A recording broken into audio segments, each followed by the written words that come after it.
함께 이제 저번 시간에 말씀드렸던 여러 가지 이론 중에 하나인 로저스라는 사람에 대해서 한번 이야기를 해보기로 해요. 자, 우리가 저번 시간에 어떤 이야기를 했냐면 상담의 이론들이 여러 가지가 있다. 그리고 그 여러 가지 이론들은 각각의 어떤 인간의 어떤 면인가를 비춰주고 그 부분을 통해서 인간을 발견하게 하고 또 내 안에 어떤 부분들이 지금 걸려 있는지를 볼 수 있도록 도와준다고 말씀드렸죠. 예.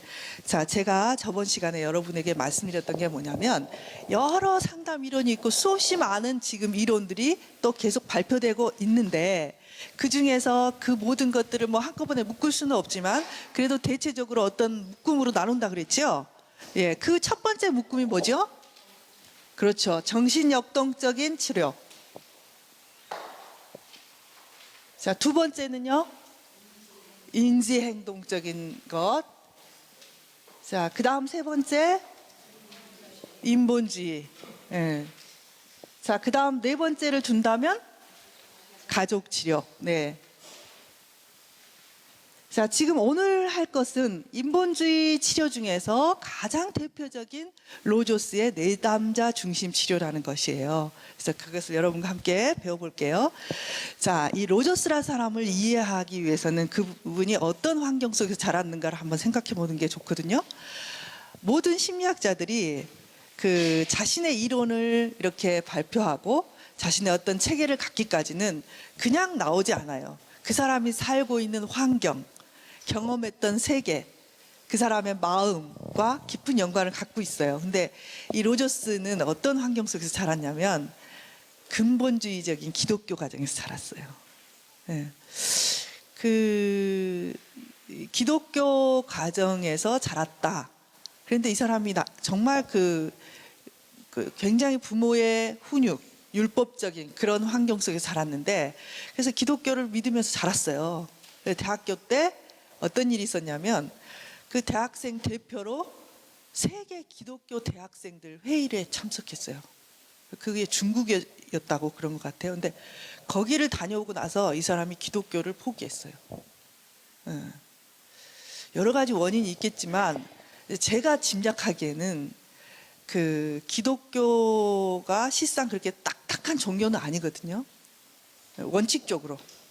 그런데 참 많은 면에서 딱딱해지고 어쩌면 경직되고 그런 부분들이 많이 있죠. 그렇죠? 근데 아마 그런 가정에서 자랐던 것 같아요. 그래서 그런 경직되고 율법주의적이고 얽매이는 그런 기독교를 버리고 이분이 지향했던 것은 무엇이냐면 그 반대편이었어요. 인간을 어떤 조직이나 율법이나 법칙에 가두지 않는 자유롭고 그가 그대로 있을 수 있는 그런 것들을 향하여 나가기 시작했고 그것의 어떤 핵심이 뭐냐면 이 로저스의 내담자 중심 상담이에요. 그러니까 영향을 많이 받은 거죠. 어떻게 보면 기독교의 영향을 많이 받은 거죠. 그래서 결국 평생 동안 이 사람은 기독교로 돌아오지 않았어요. 그래서 실은 참 이 로저스를 생각할 때 우리는 어떻게 예수를 믿고 있나, 우리는 어떻게 우리 자녀들을 어떻게 양육하고 있는가, 믿음을 어떻게 성장시킬 것인가 참 생각을 해봐야 될 것 같은 느낌이 들어요. 그렇죠? 네. 자, 그 이분이 이제 이렇게 말하고 있는 그 상담의 어떤 기법이라는 것은 그때 당시에 가장 많이 보편적으로 이렇게 사람들이 사용했던 것이 뭐냐면 정신분석 상담이었어요. 그렇죠? 우리 정신분석에 대해서 1학기 때 배웠는데 생각을 해보면 정신분석 상담에서는 뭘 말하냐면 인간의 어떤 내면의 여러 가지 역동들에 대해서 굉장히 깊이 분석을 하죠. 그리고 그것들을 해석하고 치료하는 치료자의 입장에서 이렇게 해나간단 말이에요. 근데 정신분석 이론이 굉장히 어려워요. 그리고 많은 것을 배워야 돼요. 그래서 어쩌면 정신분석 상담에서는 이 상담하는 사람과 내담자 사이가 어쩌면 이렇게 둘 다 동등한 관계가 아니라 치료자는 뭔가 가지고 지식도 더 우월하고 뭔가를 많이 가지고 있어서 내담자를 해석하고 치료하는 존재로서의 어떤 상담자예요. 그리고 그 로저스 상담 이전에 어떤 상담자가 된다는 것은 이런 복잡한 이론을 깊이 이해하고 훈련 받아야만 하는 그런 치료자죠. 그래서 실상 치료자가 된다는 게 참 힘들었어요. 그래서 참 이런 복잡한 이론과 인간에 대한 어떤 그런 관점들을 가져야만 된다는 그런 측면에서 이 로저스의 이론은 굉장히 획기적이고도 참 굉장히 다른 측면에서 접근하는 그런 것들을 제시해줘요. 뭐냐면 치료의 중심은 치료자가 아니다 이거예요. 치료의 중심이 치료자가 지시하고 가르치고 해석하는 게 아니다. 그럼 치료의 중심이 누구인가?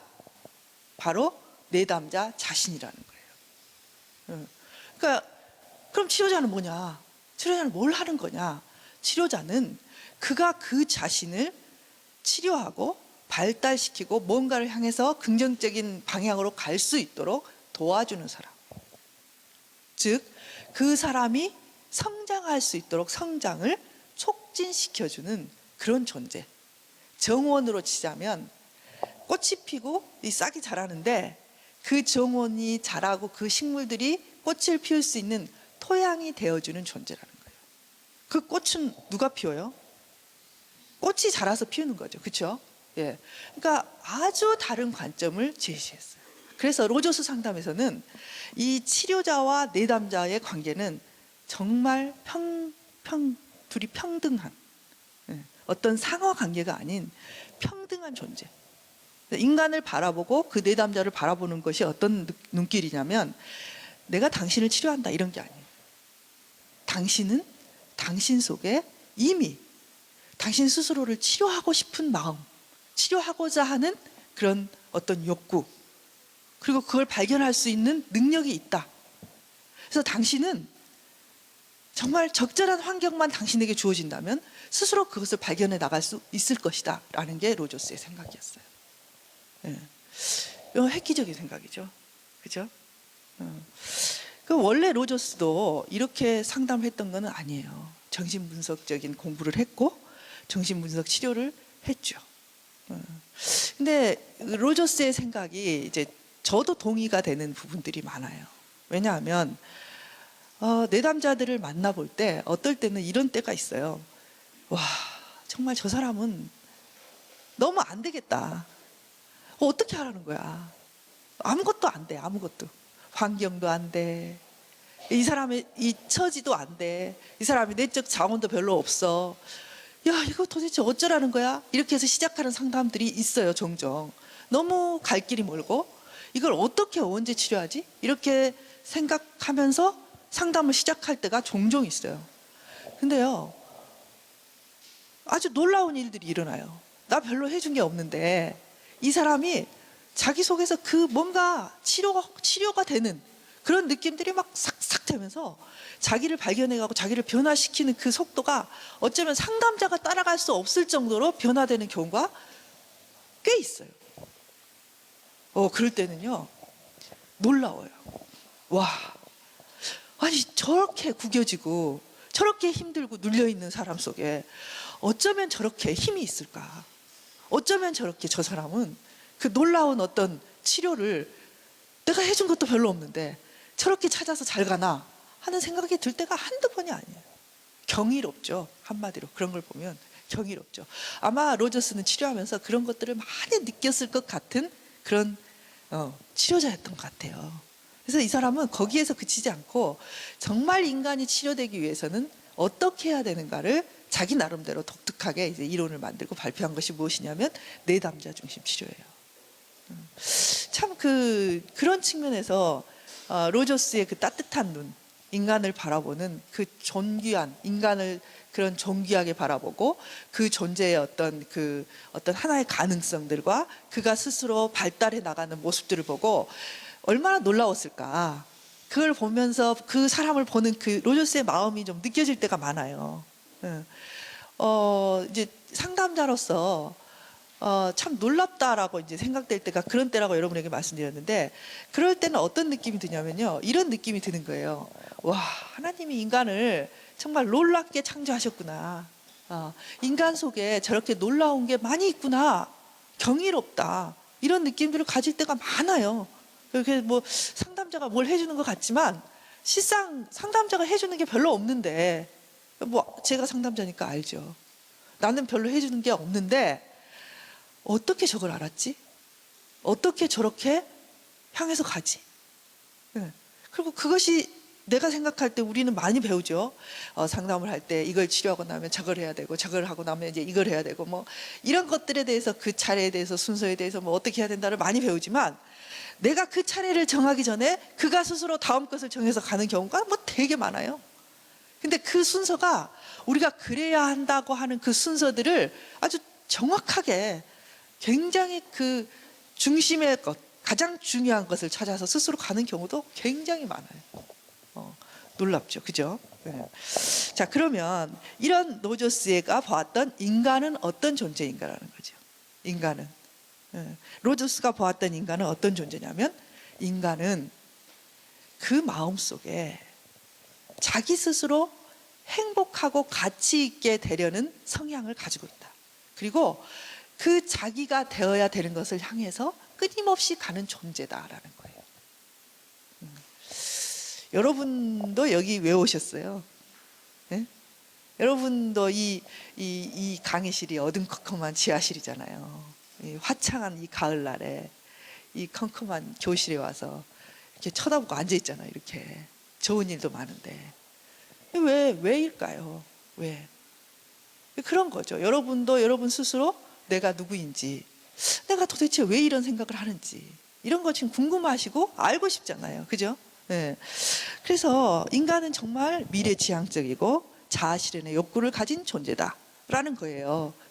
로저스가 본 인간은 가장 최종적인 목표는 뭐냐면 진짜 자기를 실현하는 존재라는 거죠. 여기서 자기를 실현한다는 것은 그런 거죠. 자기를 실현한다는 것은 진짜 내가 바라는, 야, 엄마가, 야, 너는 이게 됐으면 좋겠어. 응? 너 의사가 됐으면 좋겠어. 너는 법률가가 됐으면 좋겠어. 너는 목사가 됐으면 좋겠어가 아니라는 거예요. 네. 진짜 너가 이 세상에 태어날 때 정말 너 같은 존재로서 그 모습 그대로 피어났으면 좋겠다라는 그런 욕구가 있다는 거죠. 그리고 인간은 누구나 본질적인 자기의 모습을 성취하기 위해서 가고 있는 존재라는 거예요. 그러면 어떻게 될 때 그렇게 될 수 있느냐는 거죠. 어떻게 될 때. 모든 인간이 그렇게 가고 있지는 않잖아요. 어떤 인간은 술에 중독되고, 어떤 인간은 일에 중독되고, 어떤 인간은 갈팡질팡 아무것도 못하고 무기력하게 살아가고, 실상 그게 현실이잖아요. 그러면 어떤 인간이 그렇게 해 나갈 수 있는가? 이제 이상적인 상태를 본다면 그런 거예요. 자, 부모가 아이를 낳는데 이 아이를 부모가 수용하고 긍정적으로 계속 관심을 갖고 이 아이가 갖고 있는 감정, 느낌, 그 존재를 그대로 받아주고 격려해 주는 거예요.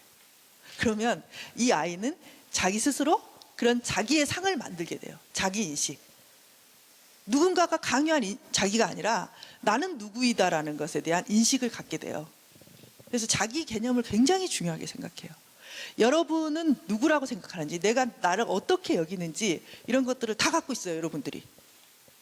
여러분은 어떤 존재인지. 자, 그런 건강한 자기 개념을 갖게 되면 이 자기 개념은 자아를 실현할 수 있도록 끊임없이 부추기고 그 길을 인도한다는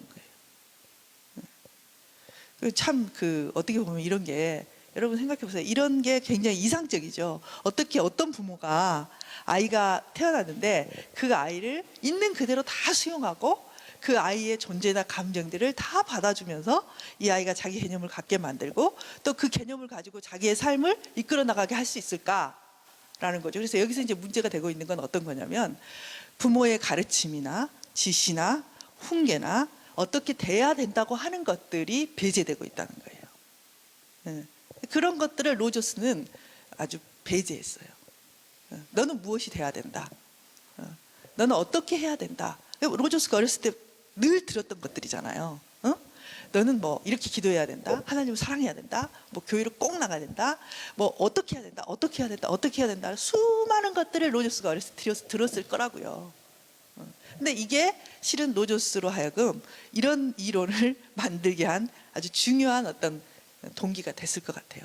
어쨌든 자, 타인으로부터 이런 그 자신이 되는 것을 그대로 수용받는 사람들은 자, 무엇을 갖게 되냐면 이런 거예요. 우리가 이제 이론적으로 어떻게 하면 수용이 그대로 되고 뭐 어떻게 뭐 그 사람이 그대로 자기를 이렇게 받는가 이런 건데, 뭐 간단하게 말하면 이런 거죠. 아이가 울 때 얘는 지금 짜증나고 힘들어서 울어요. 울 때 엄마가 그 우는 것에 대해서 수용하는 거죠. 짜증 내는 것에 대해서 수용하는 거죠. 예. 울면 안 돼. 착한 아이는 울지 않는 거야가 아니라, 아, 너가 지금 뭐가 짜증이 났구나. 왜 울어? 뭐 힘들어?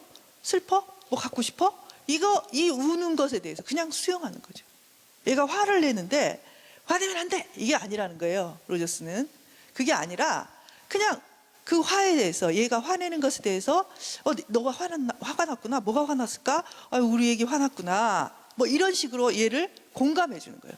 얘가 뭘 해도 되고 안 해도 되고 이런 게 아니라 이 아이의 어떤 느낌이나 감정들을 수용하는 것에부터 이 아이의 존재를 수용하는 거라는 거죠.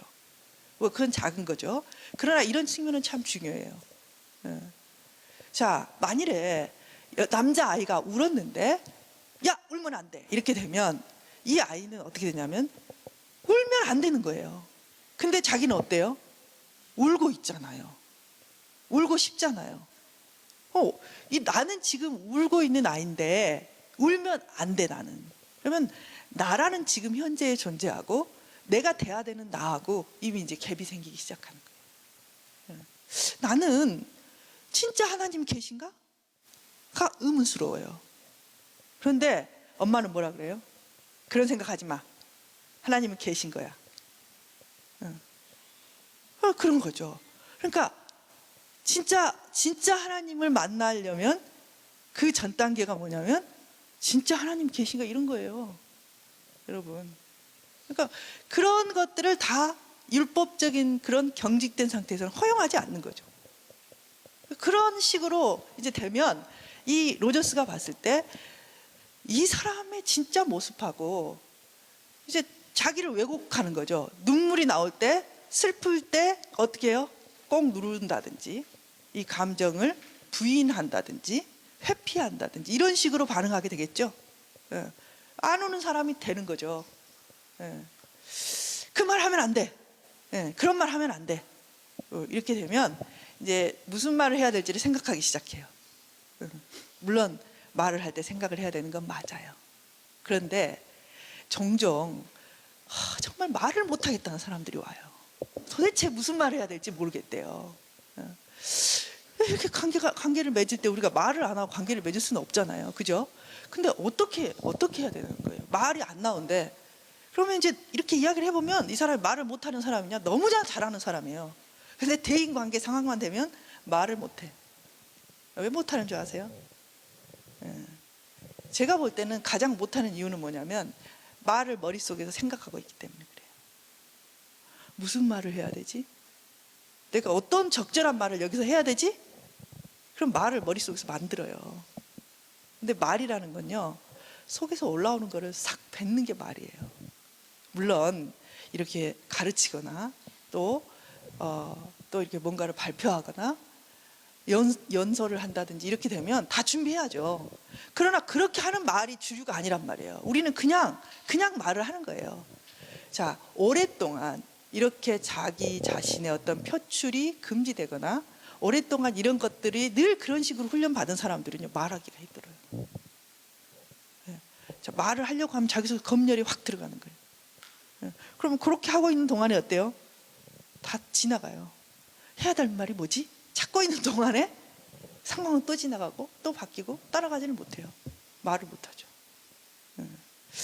뭐 그런 예들 이렇게 해서 실상 로저스가 볼 때는요, 이런 의미들, 그런 자신을 부인하고 자신을 가로막는 것 때문에 인간은 자기 자신이 되지 못하고 자아 실현의 어떤 동기화도 실패하고 자기를 자기답게 살지 못하게 된다는 거예요. 자, 그래서 이제 로저스가 그렇게 하지 마라. 그런 게 뭐냐면 지시하거나 훈계하거나 지적하거나 그렇게 하지 말라는 거예요. 예. 그러면은 여러분 지시하지 않고 지적하지 않고 훈계하지 않으면 여러분 애들에게 할 말이 남아 있나요? 예? 그럼 무슨 말을 하라는 거야? 무슨 말을? 예? 할 말이 없잖아요. 그거 빼면. 그죠? 예. 예. 이제 또 어떤 엄마는 와서 이제 얘가 문제가 돼서 오죠. 얘가 문제가 돼서 오는데 이제 그런 말 못하게 해요. 제가 금방 간섭하고 아침에 학교 갈 때 옷이 삐뚤어졌니? 뭐를 신어라, 뭐를 입어라, 뭐를 해라. 이제 그거 그만하고 다른 말을 하시라고. 네. 그랬는데 이 엄마가 하는 말이 할 말이 없대요. 도대체 무슨 말을 해야 되네.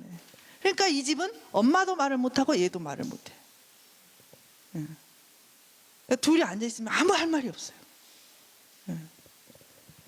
그렇게 되면 실상 관계라는 것은 굉장히 이제 접촉력이 없어지는 관계가 되는 거예요. 자, 그러면 인간이 발달해 나가고 이렇게 자기 자신이 이렇게 자아가 성취되고 자기 자신의 어떤 부분들을 꽃피워 나가는데 꼭 필요한 게 뭐냐? 꼭 필요한 것은 누군가가 내가 하는 그것들을 그래 그런 거야. 그러고 있구나 라고 봐주고 고개를 끄덕여주고 그렇게 할 때 자기 확신이라는 걸 가져요. 자기 확신을 갖지 못하게 되면 늘 헷갈려요. 내가 이렇게 하는 게 맞는 거야? 이렇게 하는 게 맞는 거야? 어디를 가서 무엇을 하든지 하기는 해요. 하기는 하는데 속에서 불안해요. 이렇게 해도 되나? 이거 맞나? 내가 지금 여기서 이게 틀렸다고 말하는 게 맞는가? 속에서 불안한 거죠. 그런 거죠. 자, 우리가 아이들이 이제 발달을 해요. 아이들이 뭐 1살, 2살, 3살, 4살 이렇게 되는데 발달이 한 단계를 거쳐서 아이들이 이제 사람이 되는 거죠. 그렇죠? 그 사람이 돼가는데 엄마들은 이 아이가 정말 빨리 똑똑하고 정말 야무지고 또 다른 애들보다 뛰어난 아이가 되기를 원하죠. 그죠? 그래서 우리나라에서 제일 많이 하는 게 뭐냐면 조기 교육이에요. 조기 교육의 열풍이 우리나라처럼 아주 드센 데가 없어요. 전 세계에서 영어 공부에 우리나라처럼 투자를 많이 하는 나라는 없대요. 근데 우리나라처럼 투자 대비 영어를 못하는 나라도 없대요. 예. 그런데 그래서 이제 너무나 똑똑한 아이가 되기를 원하는데 종종 이런 엄마가 똑똑한 아이가 되기를 원하고 적극적으로 기른 아이 중에 좀 발달에 지장이 되는 아이들이 나와요. 그런 걸 우리가 뭐라 그러냐면 발달 장애다 이렇게 말하거든요. 발달에는 여러 가지 측면이 있는데 사회성 발달, 언어 발달, 뭐 인지 발달 여러 가지 측면이 있겠죠. 근데 종종 이렇게 발달이 늦어져 버리는 아이들이 나와요. 근데 왜 그럴까? 왜 그럴까? 여러 가지 측면이 있겠지만 저는 어떤 한 가지 측면에서 이걸 볼 수 있다는 거죠. 예를 들면 아이가 자라는데 꼭 필요한 게 뭐냐면 누군가 자기의 세계로 공감하는 것들이 필요해요. 아이를 공감해 주는 것. 근데 이 엄마들이 공감해 주는 것보다는 가르치는 것들을 우선하게 될 때 아이가 발달에 장애를 가져올 경우가 종종 있다는 거예요.